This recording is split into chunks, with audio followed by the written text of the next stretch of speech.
Hey, Kelly, how are you? Tony. I know the story just broke just moments ago. Any initial thoughts on St. Louis not being part of the Amazon top 20 cities? Well, we should wipe our brow and say thank God. This city, this region, can't afford whatever it was that it was going to offer to give up. We're not there yet. We've got a lot of great things going on in St. Louis, a lot of wonderful opportunities in the future.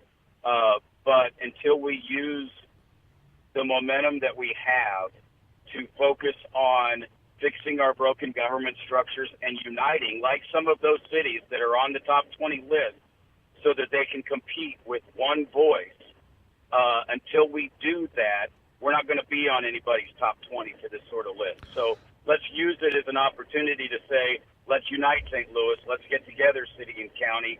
Let's shed ourselves of some of the 89 municipalities that get in our way of speaking with one voice, and see what we can do to be in the top 20 in the next 20 years. Your point is well taken. Indianapolis being one of those cities that has sort of redefined the way they have decided to govern themselves has made a big difference for Indianapolis, making great strides over the last years. Indianapolis, Nashville, and my home city of Denver. One of the interesting things about Denver's not an example like Indy or Nashville that ended up merging.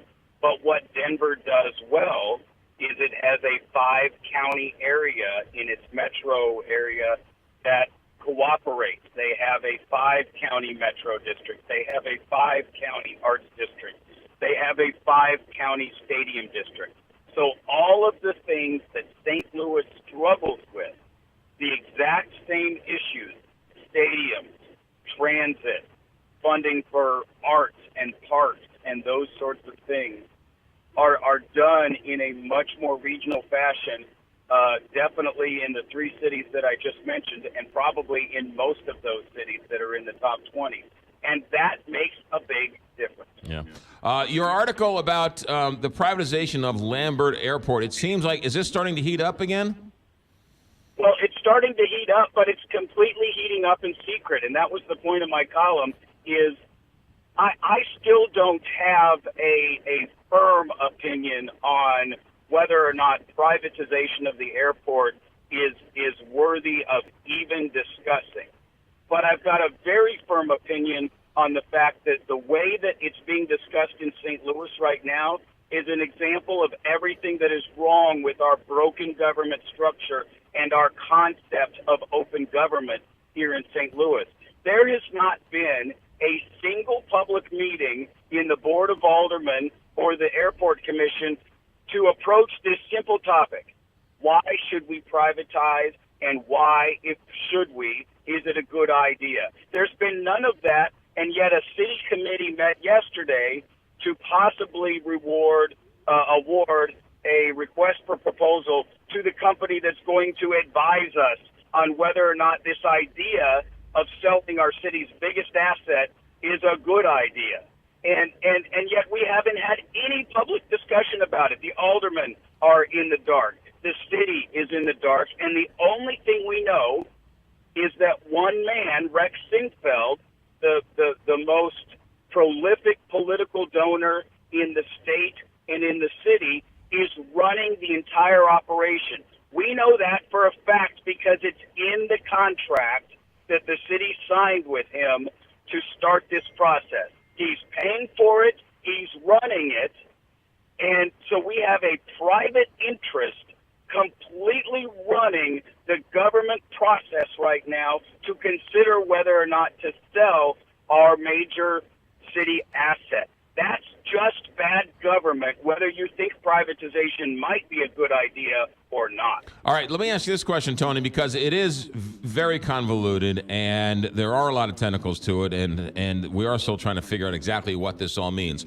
But is Rex leading the charge, or was Mayor Slay leading the charge and needed somebody to fund it and went to Rex, and Rex said, sure, why not? No, Rex is leading the charge.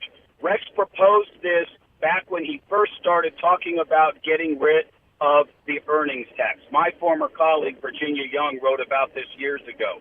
He saw selling the airport, privatizing the airport as a way to get rid of the earnings tax, which is one of his major public policy goals. Whether you agree with him or not, that's what he wants to do. Rex paid for the mayor to fly to Washington, D.C. to put the application into the FAA to start this process.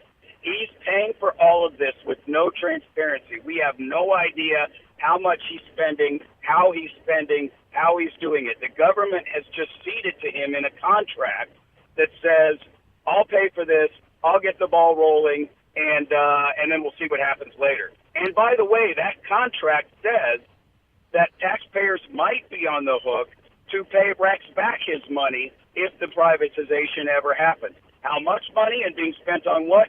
We don't have the foggiest idea. That's no way to run a government.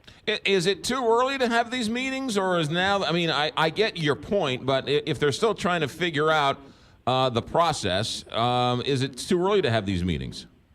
No, because if you're, look, what they tried to do yesterday, and I'm guessing they couldn't come to an agreement. It was a closed session meeting, and we haven't seen an announcement that they awarded a bid yet.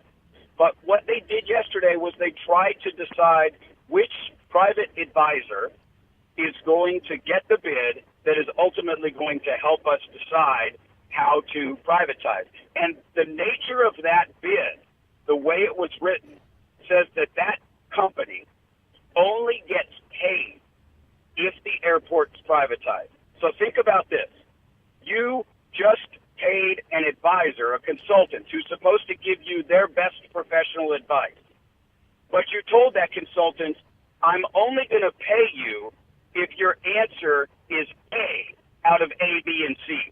Do you really think that consultant is going to think much about alternative B and C? No. That consultant's going to support alternative A, find a way to make alternative A happen, and once we have the public meetings, stand up at those public meetings and say, oh, yeah, alternative A, it's all about alternative A. And then they'll say, we were transparent, we had public meetings, after we've already built, cooked the plan so that Rex's people can control it and get exactly what they want.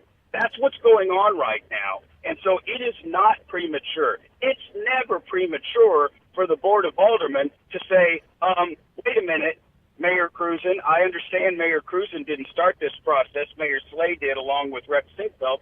But Sinquefield is a major supporter of Cruzen as well, and a lot of his people are supporters of her and advisors of her. So it is never inappropriate for the Board of Aldermen to say, hey, wait a minute, what's going on in this Scottrade deal?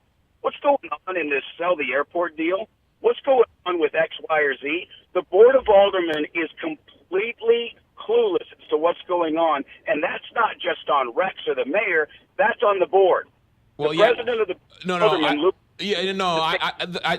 Tony, I think your point is valid. The Scottrade Center, was passed and signed, and they made a big stink over that. But they can actually have some input on this airport privatization issue, and they're nowhere to be found. Right? I mean, where are they asking these questions? My understanding is there were some aldermen at the selection committee meeting yesterday asking some questions, but they weren't in the close part of the session because they're not part of that committee. Right.